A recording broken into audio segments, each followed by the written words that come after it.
아멘. 우리 오늘 말씀 제목 다 함께 읽어보시도록 하겠습니다. 준비 시작. 오늘 부활. 글씨 보이시죠? 요 정도? 네, 오늘 부활입니다. 고린도전서 15장 1절에서 8절 이제 말씀입니다. 기독교 신앙의 근본은요, 부활입니다. 부활 신앙이 기독교의 가장 중요한 핵심입니다. 십자가보다도 부활이 더 중요한 이유는요, 사실은 부활이 없으면 십자가는 십자가가 아니게 됩니다. 생각을 한번 해보세요. 예수님께서 죽으시고 끝났다. 그러면은 그거는 그냥 진리가 아닌 것입니다. 예수 그리스도의 죽음이 진리가 되는 이유는 예수 그리스도께서 다시 살아나셨기 때문입니다. 그래서 우리가 부활을 토대로 신앙을 삼는 이유는 뭐냐면, 부활 신앙이 진짜면 우리가 믿는 모든 기독교의 진리가 진짜기 때문입니다. 부활을 부인하면 다른 모든 것들이 부인되고요, 부활을 인정하면 다른 모든 것들이 인정됩니다. 사실은 4대 성인이 있잖아요. 4대 성인이 누구죠? 우리가 인정하는 4대 성인. 공자, 네, 소크라테스, 마호메트는 아니고요. 공자, 소크라테스, 부처, 예수님 4명이죠. 정답을 모르니까 그냥 제가 말씀드리도록 하겠습니다. 네, 공자 맹자 아니고요. 공자, 네, 공자, 소크라테스, 부처, 예수님이죠. 그런데 이 4대 성인 중에 부활했다라고 하는 사람은 한 사람밖에 없습니다. 누구죠? 예수님입니다. 그들은요, 존경받는 인물이긴 하지만 부활했다고 얘기를 하진 않습니다. 어떤 종교에서도 몸의 부활을 이야기를 하진 않아요. 오직 부활을 말하는 곳은요, 기독교입니다. 그렇기 때문에요, 기독교는 굉장히 과격한 주장을 하는 겁니다. 이것을 전체 부인하든지 아니면 다 받아들이든지 둘 중에 하나인 거죠. 자, 여러분들 질문 한번 드려보고 싶습니다. 여러분들은 예수님께서 역사적으로 실제로 부활하셨다는 것을 믿으십니까? 과거 예수 그리스도께서 이 땅에 오셨을 뿐만이 아니라 실제로 죽은 지 사흘 만에 부활하셨다는 거 믿으십니까? 우리 박원교 그룹자님 오늘 오셔서 성경책을 열심히 읽으시던데, 예수님께서 실제로 부활하셨다는 것을, 역사적으로 부활하셨다는 것을 믿으십니까? 솔직하게 대답해 주셔서 감사합니다. 무대답이 대답이죠. 아직은 믿지 못한 겁니다. 이거 실제로 그렇습니다. 예수님이 실제로 부활하셨다는 걸 믿으면요, 기독교 신앙으로 들어오게 되는 거거든요. 여러분, 예수님께서는요, 역사적으로 실제로 부활하셨다는 증거들이 많이 있습니다. 오늘 본문에서 보면 그 사도 바울이 뭐라 그랬냐면, 예수님께서 부활하신 것이 역사적으로 실제하는 이유가 뭐냐면 목격자가 워낙 많다는 겁니다. 목격자가 500명이라는 거예요. 그리고 내가 이 글을 쓸 때 그 목격자 중에 대다수가 살아있다는 겁니다. 여러분, 500명의 목격자가 있다면 그것은 진실이라고 할 수가 있겠죠. 500명 전체가 정신착란증을 보이진 않았을 건 아니겠습니까?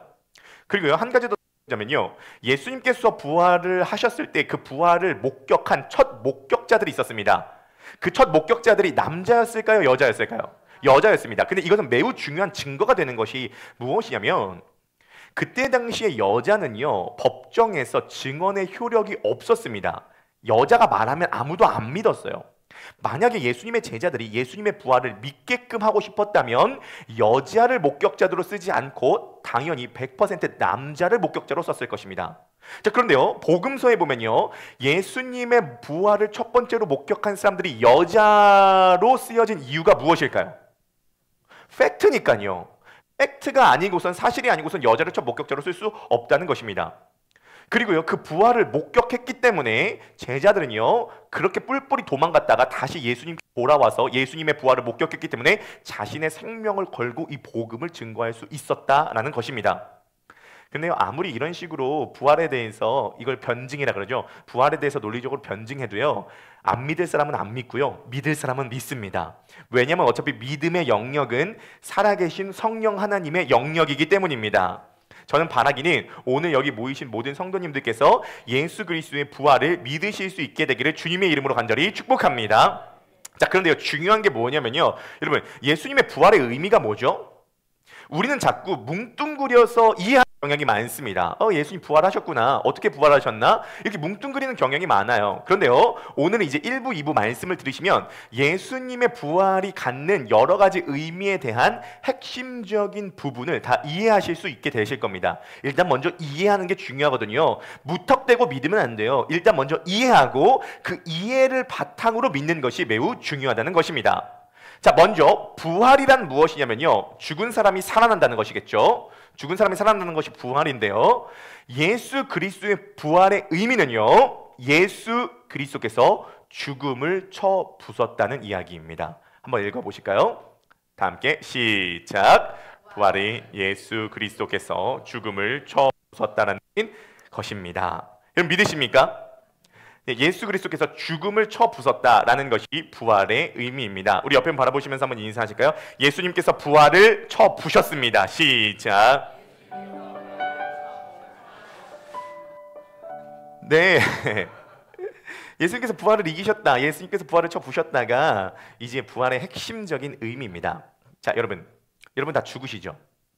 죽음은 자연스러운 건가요? 자연스럽지 않은 건가요? 그렇게 생각하시죠? 죽음은 자연스러운 거라고 생각하시죠? 그게 잘못된 생각입니다. 여러분 죽음은 자연스러운 게 아닙니다. 우린 자꾸 죽음을 자연스럽게 생각해요. 태어나고 병들고 늙어서 죽는다 이렇게 생각하잖아요. 근데 여러분 원래 죽음은요 우리 인간 세상에 없던 것이었습니다. 죽음은요 죄로 인해서 들어온 거예요. 이질적인 겁니다. 원래 죽지 않는 존재였어요. 그래서 영생하는 존재였다고요. 근데 죄로 말미암아 죽음이 들어온 것입니다. 여러분 이 부분이 조금 어려울 수 있는데 한번 이해하시고 넘어가시면 좋겠습니다. 여러분 죽음은요 법적 개념입니다. 죽음은 법적 개념이에요. 죽음은 자연적 개념이 아니라 법적 개념입니다. 이것을 이해하세요. 다시 한번요. 죽음은 자연적 개념이 아니라 법적 개념입니다. 법적 개념의 핵심은요 모든 법은요 이것을 토대로 하고 있는데 상호 교환을 토대로 하고 있습니다. 아침에 무슨 복잡한 얘기냐? 전혀 복잡한 얘기가 아닙니다. 여러분 모든 인간 세상은 다 상호 교환을 토대로 이루어졌는데 간단합니다. 제가 금요일 날 1층에 있는 산수 냉면집에 가가지고 냉면을 먹었습니다. 냉면을 먹으려면 뭘 해야 되죠? 돈을 내야 되죠. 그러면 냉면이 11,000원이면 11,000원을 내야 됩니다. 냉면을 먹었는데 산수 냉면집 사장님이 맛 좀 보세요. 갈비만두 서비스로 내주셨는데 옆에 계신 분들이 무슨 비선실세냐? 저기는 왜 갈비만두 내어주냐? 이렇게 생각하셨는데 보통 먹으려면 돈을 지불해야 됩니다. 뭐죠? 상호 교환이라는 거예요. 자판기에서 콜라를 빼려면 500원을 넣어야 됩니다. 바꿔서 얘기해서 죄를 지으면 어떻게 돼야 되죠? 값을 치러야 됩니다. 벌을 받아야 돼요. 왜죠? 모든 법은요 뭘 토대로 하고 있기 때문에 상호 교환을 토대로 하고 있기 때문에 아마 이 법적 개념은 정혜중 선생님이 제일 잘 아실 것 같습니다. 요즘 법에 거의 전문가가 되어가고 계시니까요. 헌법 전문가가 되어가고 계십니다. 그렇습니다. 상호 교환의 핵심이에요. 죄를 지으면 벌을 받아야 된다고요. 한번 생각을 해보세요. 요즘 대선 기간이잖아요. 50일 뒤면 대통령을 뽑아야 됩니다. 마음속에 대통령을 좀 정하고 계십니까? 근데 항상 대선 기간에 이슈가 뭐냐면 공약도 이슈이지만 훨씬 더 이슈가 뭐냐면 각 대표 주자들의 사법 리스크입니다. 이해 가능하실까요? 네, 옛날에요 보수에서 정말 미는 대통령이 있었다고요. 연세가 있으신 분들은 아실 겁니다. 보수에서 가장 강력하게 미는 97년도, 2003년도 보수 대통령 후보가 있었습니다. 누구였죠? 이회창 후보였습니다. 이회창 후보가 무조건 된다라고 거의 확신했거든요. 모든 전문가들이 이회창 된다라고 생각을 했습니다. 근데 결국은 이회창이 안 됐습니다. 김대중이 됐고 노무현이 대통령이 당선되었습니다. 100% 된다고 했는데 왜 이회창 후보가 되지 못했죠? 혹시 기억나십니까? 아들이 뭐 비리였어요? 군인 병역 비리가 터진 거예요. 아들 2명이 있었는데 둘 다 면제를 시켜버린 겁니다. 그래서 그게 터져가지고 전 국민적인 분노를 샀고 결국은 김대중 노무현이 대통령이 당선이 되었습니다. 기억나십니까? 자, 어떤 느낌이죠? 문제가 생기면 뭘 받아요? 처벌을 받아요. 그게 법적인 처벌이든 사회적인 처벌이든 반드시 벌을 받아야 된다가 우리 깊은 본능 속에 있습니다. 그래서 우리는 기사로도 계속 확인을 하죠. 연예인이나 정치인이나 어떤 문제가 생겼다라는 기사를 보게 됐을 때에 어떤 느낌이 드냐면 죄를 저질렀어? 벌 받아야지. 이게 우리의 거의 본능이라 그 말이죠. 여러분 만약에 죄를 지었는데 벌을 안 받는다고 생각해 보세요. 어떤 마음이 드시나요? 분노하고요. 억울하죠. 그렇죠? 넷플릭스에서 얼마 전에 더 글로리라고 하는 드라마가 방영이 되는데 혹시 아세요? 글로리라고 하는 드라마가 주제가 복수예요. 문동을이라고 하는 학생이 어릴 적에 학교 폭력을 당했거든요. 근데 되게 심하게 당했어요. 애들이요 고데기로 살을 지져버렸습니다. 살이 다 타버렸어요. 말할 수 없는 고통을 당했습니다. 그 동훈이가 커가지고 자기를 가해한 대상자들을 한 명 한 명 복수한 내용입니다. 한 명은요 깜빵 보내고요, 한 명은요 죽이고요, 한 명은요 눈이 안 보이고, 한 명은 목소리가 안 나오게 만들어 버렸습니다. 복수에 성공한 거죠. 근데요 그 복수에 성공하고 난 다음에 시청자들 댓글이 뭔지 아십니까? 댓글이 이것입니다. 복수가 약하다. 겨우 무기징역이냐? 겨우 죽음이냐? 살을 다 발라버려야지. 이런 댓글이 있었습니다. 우리 안에 어떤 개념이 강하게 있는지 아세요? 죄를 저지른 사람은 반드시 벌을 받아야 된다는 강한 본능이 있습니다. 이건 제도가 아니라 본능입니다. 왜냐하면 우리 하나님의 형상대로 지음받은 사람이기 때문에 하나님의 공의의 속성이 누가 가르쳐주지 않아도 우리 내면에 가득히 있기 때문입니다. 여러분, 법적 개념의 기초는요, 상호 교환입니다. 죄는요, 자연적인 것이 아니라 이 법적 개념의 기초에서 뭔가 문제가 생겼을 때 이 땅에 들어온 것이라고 성경은 이야기합니다. 로마서입니다. 로마서 6장 23절 다 함께 한번 읽어보실까요? 시작! 죄의 대가는 죽음이지만 하나님께서 거저 주시는 선물은 우리 주 예수 그리스도 안에 있는 영원한 생명입니다. 여러분, 죽음이 뭐의 대가로 들어왔다고요? 죄의 대가로 들어왔다는 겁니다. 죽음은 원래 없는 것이었습니다. 그런데 죄를 저질렀기 때문에 그에 대한 합당한 처벌로 죄가 들어온 것입니다. 하나님은 이것을 미리 말씀하셨습니다. 너희가 이 선악과를 따먹으면 정령 죽는다. 그래서 인간이 하나님께 반역하고 하나님께 불순종함으로 하나님을 떠났기 때문에 그에 대한 상호 교환으로 죽음이 들어온 것이었습니다. 여러분들은 원래 안 죽는 존재였습니다. 자, 그런데요, 이 죽음을 인간은 절대로 극복할 수 없습니다. 인간은 다 죄인으로 태어나거든요. 여러분들이 죄인이라는 것을 인정하든 인정하지 않든 여러분들이 죽는다는 건 다 인정하시죠? 그럼 여러분들이 인정하든 인정하지 않든 여러분들 다 죄인이라고 내 인생이 다 증명하고 있는 것입니다. 그런데요, 여러분들이 극복할 수 없는 그 죽음을 극복하신 분이 계십니다. 그 죽음을 극복하신 분이 바로 예수 그리스도라는 거예요. 자, 그런데요, 예수님께서 죽음을 의도적으로 선택해서 십자가에서 죽으셨죠? 여러분, 십자가 하면 어떤 생각이 좀 떠오르시나요? 네? 죄인이라는 게 떠오르시고요, 고통이 떠오르시고요. 네, 윤영 집사님, 십자가 하면 뭐가 떠오르시죠? 죄가 떠오르시고요. 네, 예수님께서 여러분들을 위해서 십자가에서 달려 돌아가셨다는 것을 여러분들이 들으실 때에 우리는 많은 경우에 아, 주님께서 날 정말 사랑하셔, 정말 이거는 아름다운 얘기야 라는 생각을 갖게 되지만, 여러분, 십자가라는 걸 생각할 때 여러분들의 긍정적 선입견을 좀 내려놓으셔야 됩니다. 우린 자꾸 십자가를 너무 아름답게 봅니다. 십자가 목걸이 하고요, 십자가 귀걸이 합니다. 아니요, 십자가는 기괴한 사건입니다. 매우 기괴한 사건이라고요, 십자가는요. 네. 십자가는 로마에 있는 가장 처참한 사형 도구였습니다. 여러분, 십자가가 기괴한 사건이라는 거 여러분 한번 생각을 해보세요. 예를 들어 이런 것입니다. 유대인들 입장에서 그때 당시에 정서를 느낄 수 있는 예를 가져와 보도록 하겠습니다. 여러분, 예수 그리스도께서 재림하셨다고 합니다. 어디서 재림하셨냐면 중국에서 재림하셨대요. 종교 이름은 영생교라고 합니다. 굉장히 능력 있는 사람이래요. 그래서 중국에 있는 한 1억 명 정도가 그 재림주를 따랐다고 합니다. 근데 중국은 아직 사형제도가 있지 않습니까? 내란 성동 혐의를 받아서 지난달 3월 12일에 전기의자에서 사형입니다. 사형 집행하는 사람이 실수로 10만 볼트 사용을 해야 되는데 실수로 100만 볼트로 전기를 너무 크게 틀어버려가지고 그 사형하는 현장에 살 타는 냄새가 진동을 했다고 합니다. 썩은 내가 진동했다고요. 근데 여러분, 진짜 특이한 게 뭔지 아십니까? 그 영생교 교주를 따르는 중국인들이요, 그 사람이 죽은 전기의자를 신성시한대요. 그것을 자신들의 심벌로 사용한다고 합니다. 라는 얘기를 들으실 때 여러분 솔직히 어떤 마음이 드십니까? 정신 나갔네, 또 미친놈이네, 또 웃기고 있네, 아이비 같은 생각이 좀 드시죠? 그게 당시 1세기 유대인들이 바라보는 예수 그리스도의 십자가 사건이었다는 거예요. 뿐만이 아니라 로마에서도 이 십자가 사건은 매우 기괴한 사건이었습니다. 1800년도에 발굴된 그림 하나를 보시도록 하겠습니다. 사진 보여주실까요? 네, 이게 칼리굴라 황제가 소유하고 있는 저택에서 그려진 그림입니다. 추정컨대 180년대에 그려진 그림이라고 합니다. 네, 글은 뭐라고 적었냐면 알렉사메노스는 자신의 신을 숭배한다라고 글이 그려져 있습니다. 십자가에 달려있죠. 근데 한번 잘 보세요. 저 십자가에 어떠한 그림이, 어떠한 존재가 달려있죠? 당나귀가 달려있습니다. 네. 그때 당시에 로마 사람들이 예수 그리스도의 십자가를 섬기는 그리스도인들을 바라볼 때 이렇게 얘기했습니다. 너희들이 섬기는 예수 그리스도는 저런 당나귀 같은 존재다, 짐승 같은 존재다, 이거 매우 기괴하다, 너네 웃긴다, 어떻게 십자가에서 죽은 사람을 이렇게 숭배할 수 있냐. 이게 그때 당시의 정서였습니다. 여러분, 지금은 기독교가 메이저가 됐기 때문에 우리가 이런 생각을 갖는 거지, 그런 선입견을 지워보시고 십자가를 바라보셔야 됩니다. 이건 아름다운 사건이 아닙니다. 이건 기괴한 사건입니다. 이거는 말도 안 되는 사건입니다. 이거는 우리 마음에 굉장한 거부감을 일으키는 사건이라고 볼 수가 있겠습니다.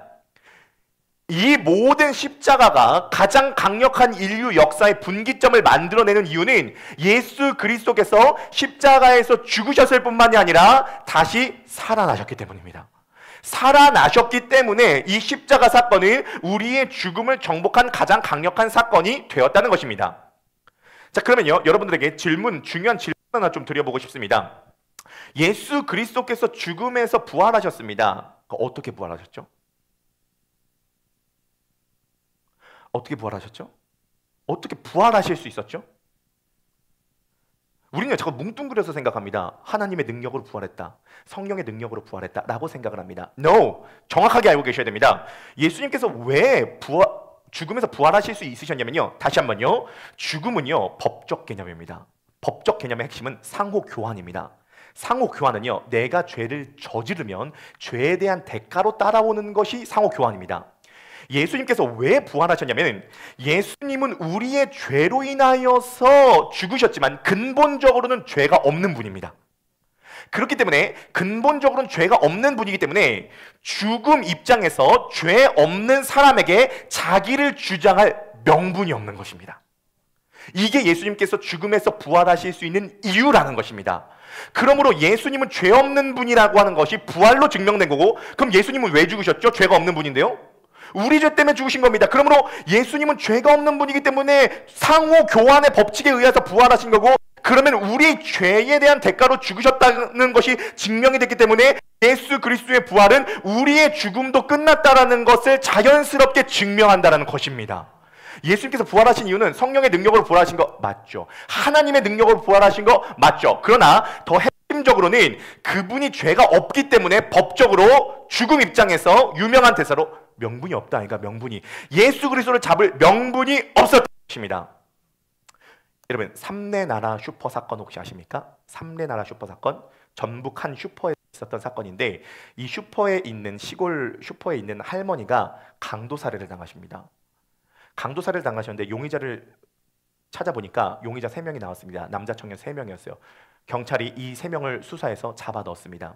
이 3명 중에 2명은 지체 장애, 그러니까 정신 장애가 약간 있는 사람이었습니다.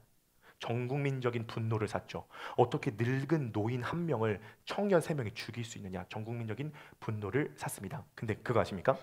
이 남자 청년 3명이 그렇게 무죄를 주장했는데 아무도 안 들어줬어요.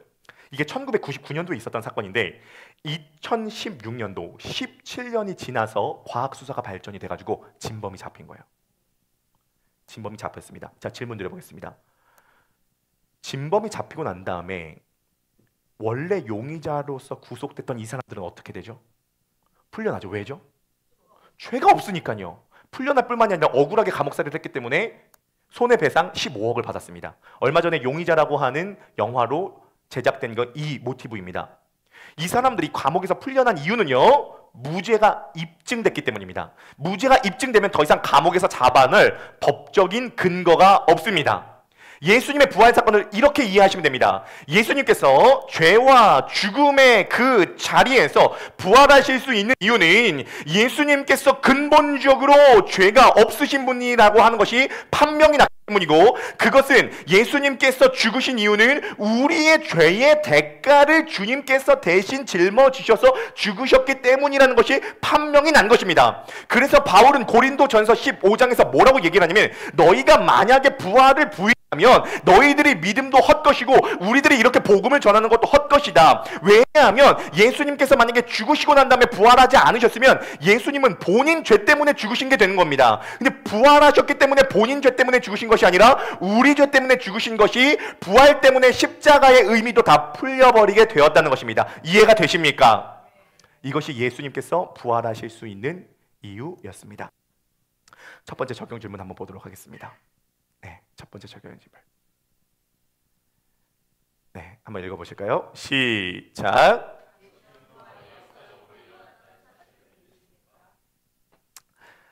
네, 우리 G코드 한번.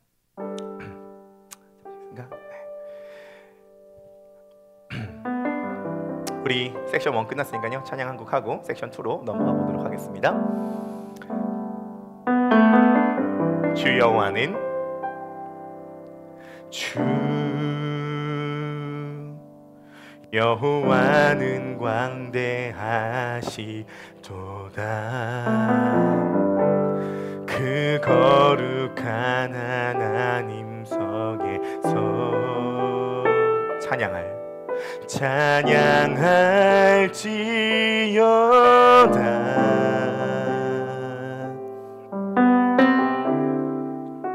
주 승리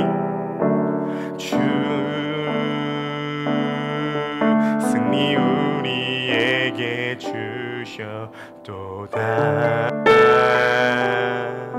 모든 원수 물리치셨네. 엎드려 절하세.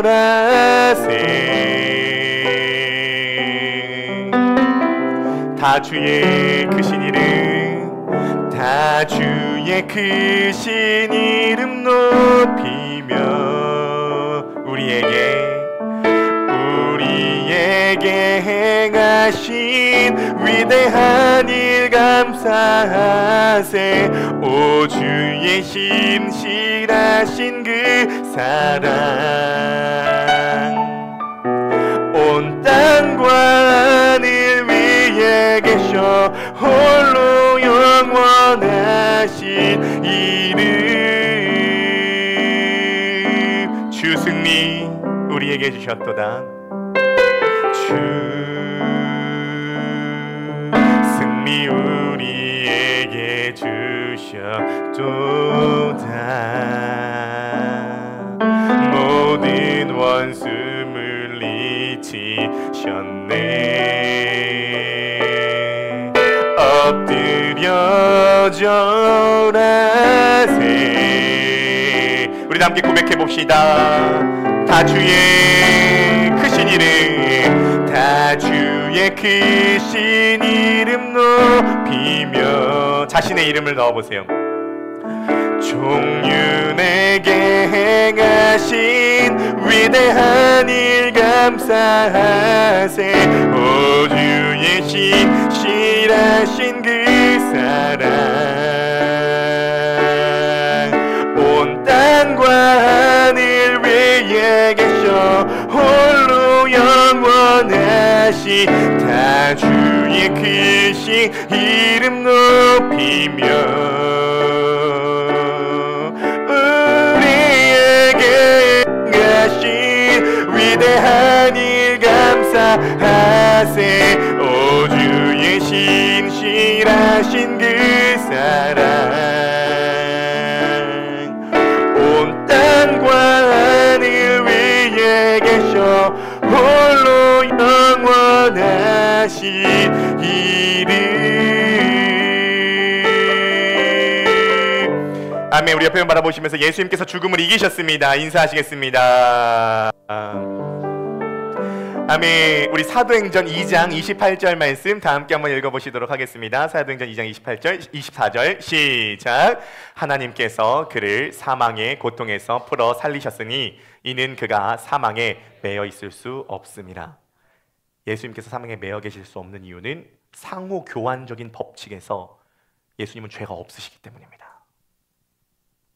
하나님의 능력으로 살아나신 것도 맞지만 법적인 근거에 의하여서 살아나신 것이 맞습니다. 죽음은 자연스러운 게 아니거든요. 죽음은 이질적인 거거든요.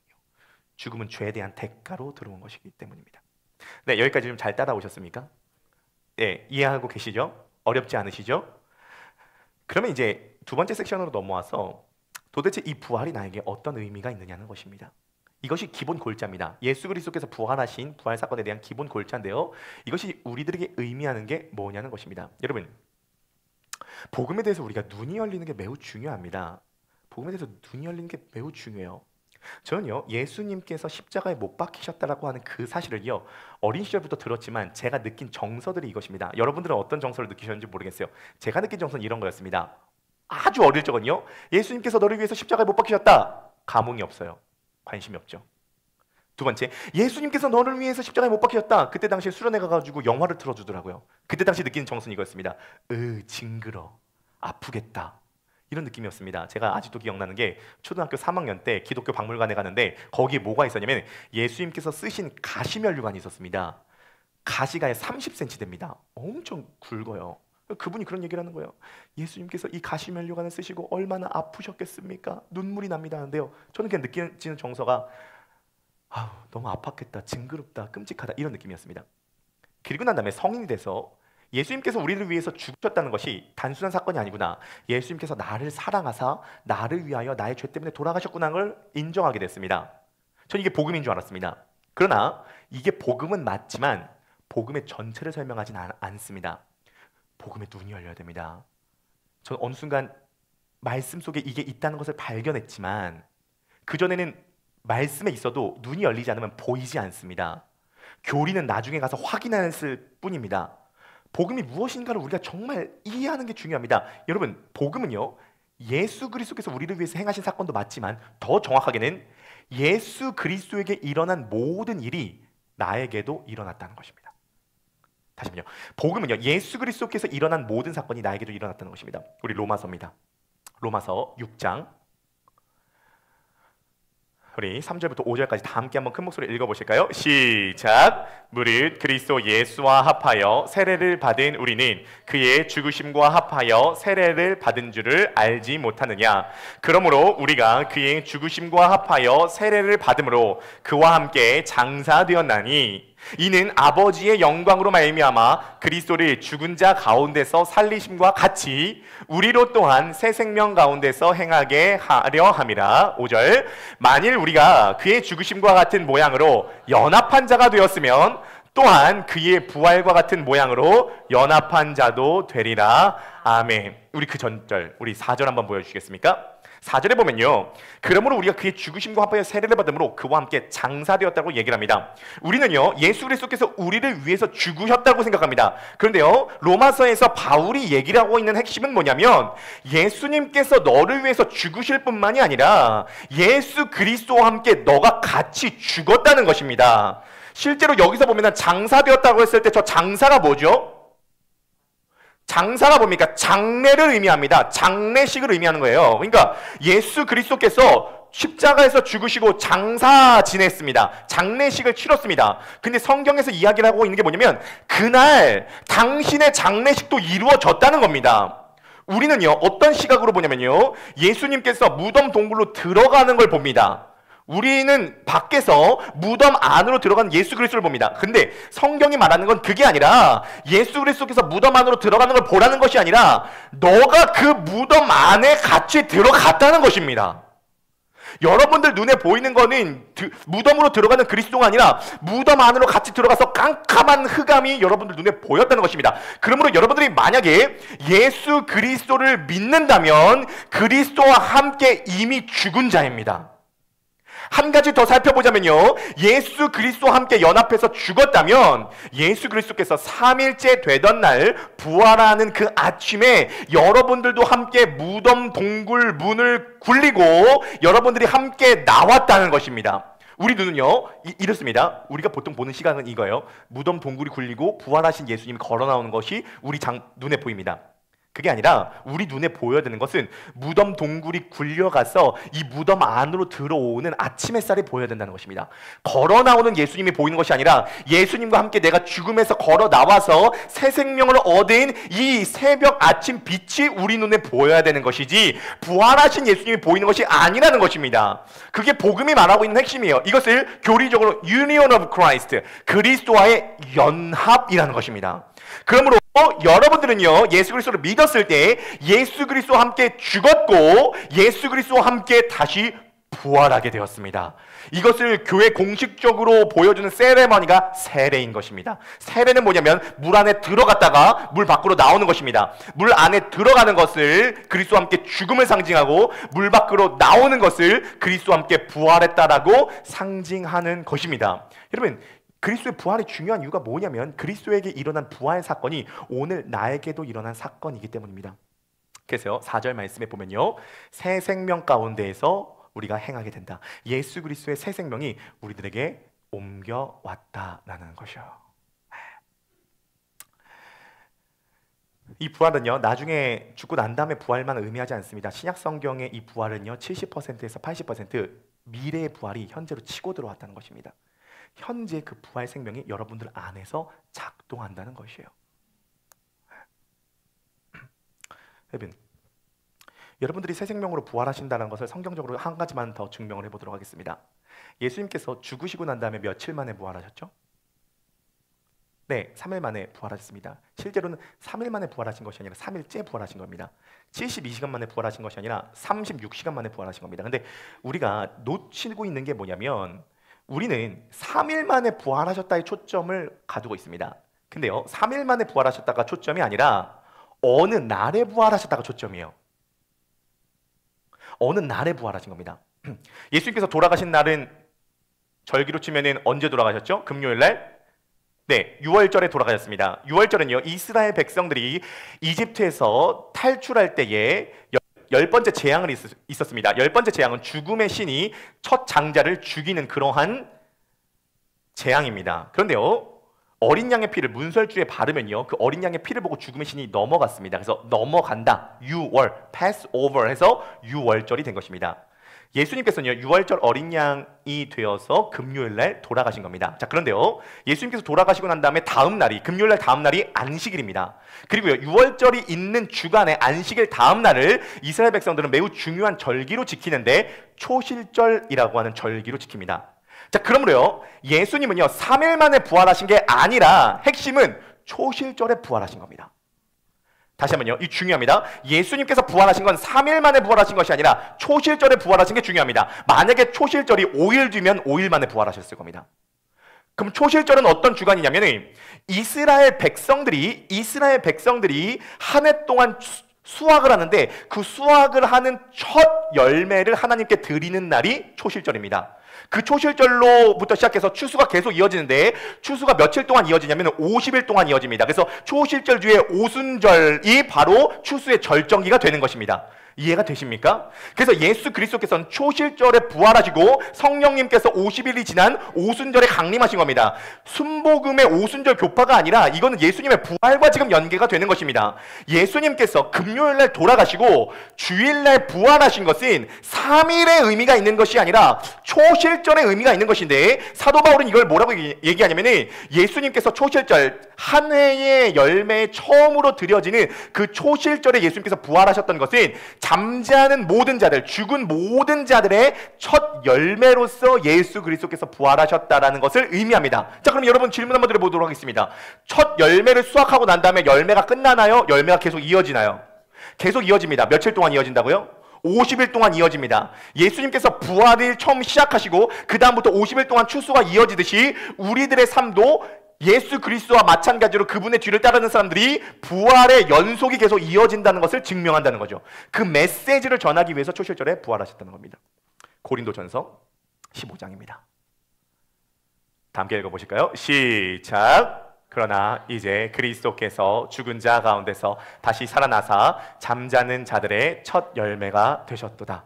네, 여기서 잠자는 자들은 죽은 자들을 의미하죠. 그래서 예수님께서 부활하신 것은 초실절에 부활하였습니다. 초실절은 첫 열매를 드리는 시간입니다. 예수님께서는 샘플로 부활하신 겁니다. 마찬가지입니다. 여러분들도요, 예수 그리스도를 믿는다면 그 예수 그리스도와 함께 부활하게 되고요, 그 부활의 새 생명을 지금 현재적으로 얻게 된다는 것입니다. 우리 옆에 분 바라보시면서 한번 인사하시겠습니다. 그러므로 당신도 부활할 것입니다. 인사하시겠습니다. 그 새 생명은 지금부터 시작됩니다. 인사하시겠습니다. 우리 크로스포인트 교회 모든 성도님들께 이 새 생명이 시작되시기를 주님의 이름으로 축복합니다. 부활 생명이 시작되시기를 주님의 이름으로 축복합니다. 부활 생명이 시작될 뿐만이 아니라 부활의 생명이 지금 여러분들에게 작동이 돼야 된다는 것입니다. 우리는요, 예배를 드릴 때도 이 부활 생명으로 예배를 드리는 것이고요, 우리는요, 찬양을 부를 때도 이 생명이 작동돼서 찬양을 드리는 것이고요, 우리는요, 주의 일을 감당할 때도 이 생명이 작동되어서 주의 일을 감당하게 된다는 것입니다. 여러분, 이 새 생명이 뭐냐면요, 저는 오늘 이 새 생명을 이렇게 좀 정의를 해봤는데요, 하나님의 목적을 이루기 위해서 나아가도록 만드는 역동성입니다. 우리 한번 읽어보실까요? 네, 다 함께 시작! 새 생명은 하나님의 목적을 이루기 위해서 나아가도록 만드는 역동성을 의미합니다. 그렇죠? 이 새 생명은요, 지금 미래에 있는 부활이 현재로 치고 들어온 것인데요, 이 새 생명은요, 하나님의 목적을 이루기 위해서 나아가도록 만드는 역동성을 의미합니다. 제가 이제 화요일 날 목사 안수를 받지 않습니까? 목사 안수를 받을 때 제가 2주 전에 목사님들께 이제 면접을 받습니다. 이번 면접 분위기 되게 좋았어요. 지난번 면접 분위기는 굉장히 험상궂었는데요. 이번 면접은 굉장히 생기발랄했고 좋았습니다. 근데 그 고시부장 목사님께서 저한테 그렇게 물어보시더라고요. 신강도사, 목사가 되는 것이 뭐라고 생각하나? 목회를 한다는 것이 뭐라고 생각하나? 이렇게 물어보시는 겁니다. 살지는 못해도 입은 살아있잖아요. 요즘 제가 이제 고민하고 있는 내용이 딱 그거지 않습니까? 목사가 되는 것이 뭐지? 목회를 하는 것이 뭐지? 라는 고민과 기도를 했기 때문에 현장에서 바로 두다다다 대답할 수 있었습니다. 제가 생각하는 목회는 다른 것이 아니라 이것입니다. 내 안에 예수 그리스도의 생명이 작동하고 내 안에 예수 그리스도의 생명이 흘러 넘쳐서 이 예수 그리스도의 생명이 전달되어서 그 사람도 예수 그리스도의 생명을 맛보게 하는 것. 이게 목회입니다. 저를 위해서 기도해 주실 때 한 가지만을 위해서 기도해 주시면 좋겠습니다. 신종윤 강수사님이 이제 목회자가 예수 그리스도의 생명을 경험하고 예수 그리스도의 생명이 작동되고 예수 그리스도의 생명이 차고 넘쳐서 흘러가서 우리 교회 전체에 예수 그리스도의 생명을 맛보는 교회가 되게 해달라고 기도를 하시면 좋겠습니다. 목회만이 아닙니다, 여러분. 목회만이 아닙니다. 부활의 생명은 새 생명입니다. 여러분들 안에 이 새 생명이 역동적으로 작동해야 됩니다. 이 새 생명은요, 하나님의 목적을 이루기 위해서 나아가도록 만드는 역동성입니다. 예수님께서 부활하실 때 초실절로 부활하셨습니다. 역동적으로 돌아다니셨을까요? 안 돌아다니셨을까요? 엄청나게 역동적으로 돌아다녔습니다. 예수님께서 40일 동안 이 땅 가운데 계시면서 곳곳에 복음을 전하고 사람을 살리고 고치고 키웠습니다. 뿐만이 아니라 이 역동성은요, 50일이 지난 오순절에 대추수가 이루어지게 됐습니다. 첫 번째 추수는 초실절에 이루어졌지만 대추수는 오순절에 일어나게 됐습니다. 이 제자들이 예수 그리스도의 부활 생명을 경험하고 난 다음에 이것이 역동이 되어서 마치 마른 뿔에 불 붙듯이 전 세계적으로 복음이 쫙 퍼져나간 게 이유가 뭐냐면 단순히 지식을 전하는 것이 아니라 그 안에 생명이 전달됐기 때문이라는 것입니다. 저도 항상 설교를 할 때 기도 제목이 이것입니다. 오늘 주님, 지식이 전달될 뿐만이 아니라 지식과 함께 생명이 전달되게 하여 주시옵소서. 여러분들이 오늘 함께 찬양을 드릴 때도요, 이 찬양이 역동성이 있어야 됩니다. 이것은 단순히 인간적 열정이 아닙니다. 인간적 심리적 조작에 의한 열정이 아닙니다. 이건 살아있는 죽음에서 일으키신 예수 그리스도를 죽음에서 일으키신 그 생명이 나에게도 있기 때문에 그 생명으로 찬양을 올리기 때문에 이 찬양은 역동적이게 될 수밖에 없는 것입니다. 여러분들이 기도를 할 때 예수 그리스도의 생명을 갖고 기도를 하시는 것입니다. 그럼 기도는 역동적이 될 수밖에 없습니다. 여러분들의 삶 가운데 역동성이 미약하게나마 지금 작동하고 있습니다. 예수 그리스도와 그 제자들은요, 그 역동성이 굉장히 부활 생명이 굉장히 파워풀하게 작동됐지만 여러분들은 아마 미약하게 작동될지 모르겠습니다. 우리 정혜중 선생님이 그런 얘기를 하시더라고요. 제가 복음 시리즈 10주차 하시는데요, 기도 제목이 무엇입니까? 라고 여쭤보니까 정인준 선생님 기도 제목이 이것이래요. 정인준 선생님도 죽음 무덤 속에 들어갔다가 나오신 분이지 않습니까? 정인준 선생님의 기도 제목은요, 내가 80세까지 건강하게 주를 위해서 비즈니스 하는 것입니다. 내 80세까지 건강하게 주를 위해서 비즈니스 하는 것입니다. 내 정신 상태가 더 똑바르고 내 체력이 다하는 한 80세까지 내가 건강하게 비즈니스 하고 싶습니다. 뭐죠? 하나님의 목적을 이루기 위해서 나아가게 만드는 역동력. 물론 예수님과 제자들만치 파워풀하게 작동되고 있지는 않지만 우리들 한 사람 한 사람에게 미약하게나마 그 역동성이 작동하고 있다는 것입니다. 신앙은 다이나믹해야 됩니다. 다이나믹하지 않다는 건 지금 예수 그리스도의 생명이 작동하지 않고 있다는 증거입니다. 심일영 목사님 그런 얘기를 하시더라고요. 요즘에 교회 부흥을 위해서, 특히 전도를 위해서 기도를 하는데요, 10명 전도를 위해서 기도를 했대요. 주님, 제가 10명을 전도하기를 원합니다. 지금 10명을 전도하기를 원합니다. 근데 기도하는데 자꾸 주님께서 100명 전도해라, 이 마음을 주시더래요. 아니요 10명, 아니다 100명, 아니요 10명, 아니다 100명. 그런데요, 정말 주님께서 믿음은 바라는 것들의 실상이고 보지 못하는 것들의 증거이기 때문에 심일영 권사님께서 선포하신 거예요. 나 100명 전도 할 수 있다, 해보겠다 라고 얘기를 하는 거죠. 단순히 어떤 사람을 많이 전도를 한다, 비즈니스를 통해서 돈을 많이 번다, 그 개념이 아니라, 그것이 핵심이 아니라 뭔가 주님의 거룩한 목적을 이루기 위해서 내 안에 있는 모든 은사와 시간과 에너지를 활용하고 싶은 역동성, 생명이 작동이 된다라는 그 말씀입니다. 우리 교회 지금 이렇게 요번 주에 시스템이 지금 엄청 새롭게 잡혔는데, 지금 우리 교회 유튜브 방송하는 이 음향이요, 믹서로 들어가서 바로 지금 들어가는 음향이에요. 음향이 지금 기가 막힙니다. 그리고 찬양을 할 때 여기를 띄워줄 필요 없이 예나 집사님을 띄워주면요, 예나 집사님 여기 옆에 찬양 가사가 지금 다 뜨게 됩니다. 지금 선한목자교회 시스템으로 다 바꿨거든요. 우리 교회 유튜브 시스템이 지금 선한목자교회랑 포드처치 지금 대형교회를 방불케 합니다. 어떻게 했냐면요, 요번 주에요, 이은 형제가요, 수요일, 목요일, 금요일 교회 다 출석을 했어요. 금요일 같은 경우에는요, 목요일날 당직 근무를 쓰고 야간 근무를 쓰고 난 다음에 오전 11시 와서 오후 6시까지 우리 교회 시스템을 다 잡아줘가지고 지금 우리 교회 유튜브 시스템을 대형교회로 만들었습니다. 사실은 오늘도 회사에서 당직 근무 때문에 못 오는 날이었는데 부활절에 내가 주님 앞에 나아가지 못할 수 없습니다. 연차를 쓰고 당직 근무로 바꿔서 오늘 예배 나오게 된 것입니다. 그러니까요, 물론 예수 그리스도와 그분의 제자들의 입장에서 봤을 땐 미약한 역동성이죠. 하지만 역동이 분명히 작동되고 있다는 것입니다. 이번 주에 새로 오신 보미자매님을 제가 만났거든요. 저 목사 안수 받는다고 그분이 삼겹살 사줬습니다. 여기 앞에 있는 연탑집에서 삼겹살 사줬는데요, 그분이 원래 되게 적극적이지 않는 분입니다. 적극적이지 않는 분인데요, 삼겹살 먹으면서 그분이 이렇게 얘기하는 거예요. 강수사님, 우리도 여름 수련회 가요. 그리고요, 제가 여름 수련회 기획 한번 해보고 싶어요. 은혜가 차니까, 생명이 차니까 뭔가 적극적으로 나아가게 된다는 것이죠. 그분이 알고 보니까 한국수자원공사 김포에서 일하지 않습니까? 김포시청이랑 조인해가지고 우리 김포에서 한국수자원공사를 알리는 행사를 담당하는 행사 기획 팀장입니다.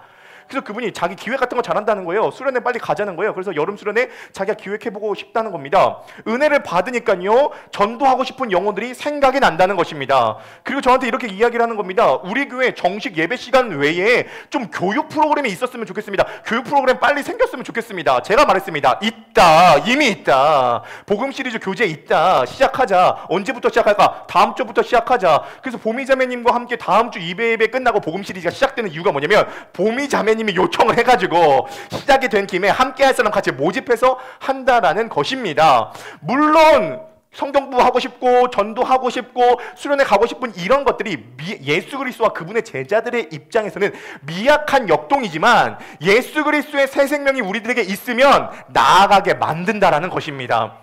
우리나라의 운명이 바뀐 날이 언제입니까? 1884년 4월 5일입니다. 이 땅에 2명의 청년이 발을 디뎠습니다. 26세 언더우드, 27세 아펜젤러, 재물포항의 부활 아침에 그분들이 이 땅에 발을 디뎠습니다. 흑암의 땅이었고 절망의 땅이었고 주를 모르는 백성들이 다 죽음으로 향하고 있었습니다. 그런데 인텔리였던 그 언더우드 선교사님, 아펜젤러 선교사님이 젊었습니다. 26세, 27세였습니다. 그분들이 이 땅에 복음 들고 들어왔습니다. 절망밖에 보이지 않고 앞이 보이지 않는다고 너무도 비참한 편지들이 지금도 많이 남아 있습니다. 그러나 그들이 부활절 아침에 들어와서 그들의 기도 제목이 뭐냐면, 부활의 아침 죽음을 이기시고 흑암의 땅에 빛을 비춰주신 주님, 이 조선 땅의 흑암의 땅인데 부활의 아침 우리들이 이 땅을 밟습니다. 이 땅에도 예수 그리스도의 생명의 빛을 비춰주시옵소서. 기도하고 시작했습니다. 병원 지었습니다. 학교 지었습니다. 교회 지었습니다. 우리나라 운명이 바뀌는 시간이 1884년 4월 5일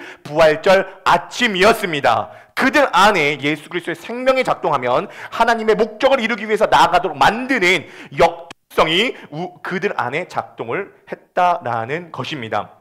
다른 싸움이 아닙니다. 이 부활의 아침, 부활은 미래의 사건이 현재로 치고 들어온 것입니다. 그 사건이 오늘 여러분들에게도 그대로 적용되시기를 주님의 이름으로 간절히 축복합니다.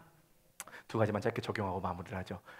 여러분, 아침에 일어나실 때 부활을 묵상하십시오. 아침은 새롭게 시작하는 날입니다. 네, 아침에 일어나실 때 부활 찬양을 들으세요. 사망 권세 이기신 예수 그리스도의 사건을 선포하시기 바라겠습니다.